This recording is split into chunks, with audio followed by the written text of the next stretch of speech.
မွန်ပြည်နယ်တထုံမြို့နယ်ပေါ်တော်မူကျေးရွာမှာရှိတဲ့အာမကပေါ်တော်မူမိုးလွန်ကျောင်းမှာအမွှာညီအကိုညီအမ9စုံ18ဦးပညာသင်ကြားနေကြကြောင်းသတင်းရရှိပါတယ်။အမွှာကလေးများအနေနဲ့အခုပညာသင်တဲ့မှာကျောင်းစတင်အနှံကြသူများရှိကြသလိုအခြားကျောင်းများမှာပြောင်းရွှေ့လာကြသူများလည်းရှိကြကြောင်း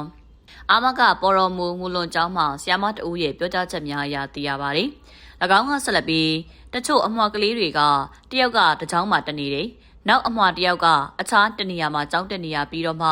အခုနှစ်မှာဒီကျောင်းကိုရောက်လာပြီးတော့အမွှာအစုံလိုက်ဖြစ်သွားတာတွေလည်းရှိပါတယ်လို့ပြောကြပါတယ်။နှစ်စာဖြစ်နေတဲ့အတွက်ကြောင့်ကလေးများရဲ့ပညာရေးနဲ့ပတ်သက်ပြီးအသက်ရောက်လာကြတဲ့ကလေးများရဲ့အခြေအနေအားမသိရသေးပေမဲ့လည်းကလေးများအနေနဲ့လိမ္မာရေးချရှိကြကြောင်း၎င်းကဆိုပါတယ်။အဆိုပါအမွှာကလေးများမှာ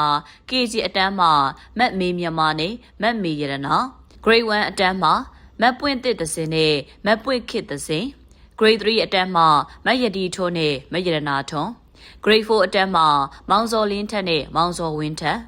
မောင်ရဲရင်ထွန်းနဲ့မောင်ဝေဟင်ထွန်း Grade 5အတန်းမှာမတ်ဆိုးဝတ်တန်ကျော်နဲ့မတ်ဆိုးဟီမန်ကျော်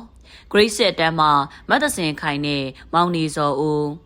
မောင်မင်းတန်းထွန်းနဲ့မောင်မင်းဟိန်ထွန်း Grade 7အတန်းမှာမတ်ဟီမန်မိုးနဲ့မတ်ဟီမန်ဖြိုးတို့ဖြစ်ကြကြောင်းသိရပါတယ်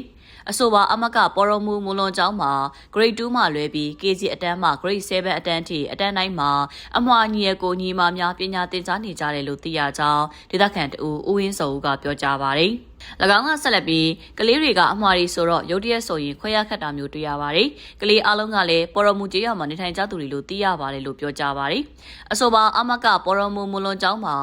အမွှာညီအကိုညီမ9စုံ18ဦးအပါအဝင်ကျောင်းသားကျောင်းသူ650ဦးပညာသင်ကြားနေကြကြောင်းလည်းသိရပါတယ်။